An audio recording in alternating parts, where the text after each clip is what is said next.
Oh, I lost my place. No, I didn't. There we go. Okay, we're good. Hey, everybody. It's the Doug.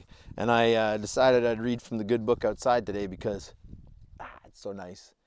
And I think we got cold weather coming again.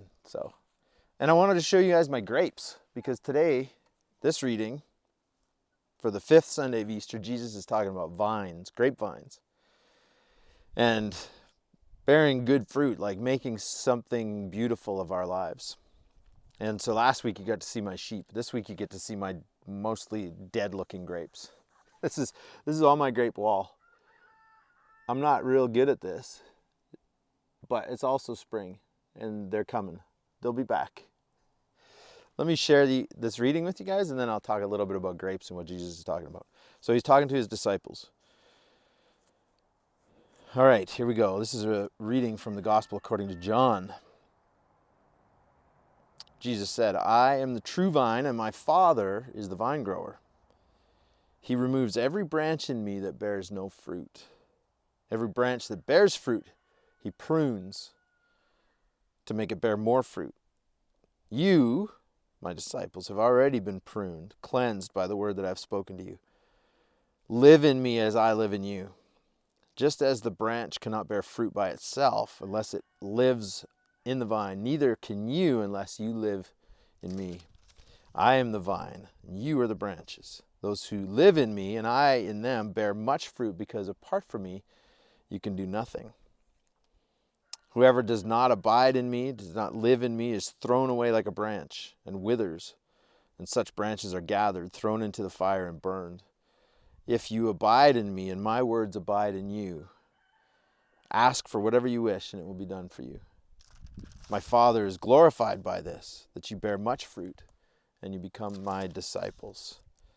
The gospel of the Lord. Praise to you, Lord Jesus Christ.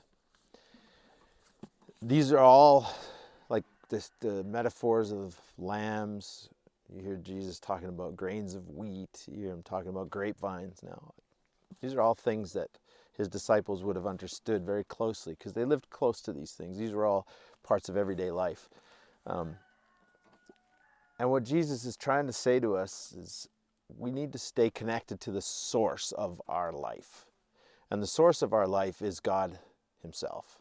Jesus says, I'm connected to God, and everything I do has been pruned back to just what's needed to produce good fruit. So these vines here, like they kind of look dead, but they're connected to the main vine where it's getting all its nutrients from. It's waking up right now. It's pulling up moisture, pulling up nutrients. These vines are going to swell with moisture and they're going to bud again. Okay, and I'm going to keep them trained to just 3 or 4 good vines. Last year I let all these get away and this whole wall was green. It was beautiful, it looked good, but there was very little fruit. And it took a long time for it to ripen. And we didn't get much for grapes. I'm not very good at this. You see, I have to prune back all the stuff that's just extra, all the stuff that just looks good. Everything that isn't producing fruit needs to be clipped, pulled back, so that only the essentials are left. And then the good fruit starts to come. And Jesus is telling us that we're like that if we're connected to him. All the best fruit is going to come in your life when you're connected to your source, which is Jesus, God, our Father, our Creator. He's going to strengthen us. He's going to sustain us. And when we just run rampant and we're disconnected from him, these vines just grow leaves and very little fruit. And just, it looks pretty, but it's not a life of impact. That fruit is where the life is. That's what we're after. Everybody wants a good bundle of grapes. Nobody wants to chew on a grape leaf.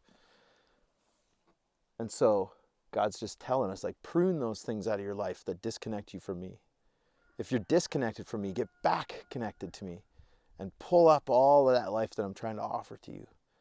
But prune out that stuff that's killing the fruit, that's not allowing good fruit to grow. Like, prune out those toxic relationships. Prune out those friends that are pulling you away from your best self. Prune out those addictions that are keeping you distracted or pinned down or just in despair. And get connected back to your source. Okay, that's the main vine. And Jesus is telling his disciples, that's me. When you're connected to me, your life is going to produce incredible fruit. And I don't know about you guys, but that's what I want. I just want to leave an impact. I want to make a difference in people's lives. I want to have some dent on this rock that we call Earth. And I know now that God is wanting to do that. And the best way to do it is to stay connected to him. How do you do that? Just tune in every week. You can start there, Start asking questions. Start getting curious about God. Start getting curious about Jesus, the Bible, your local church. Ask a friend, ask a teacher, ask me. Drop me a message. Send me a comment. Okay? Get connected. Produce some fruit. Good fruit. I know it's in you. God knows it's in you too. He loves you very much. So do I. I love doing these with you guys, and I look forward to seeing you soon.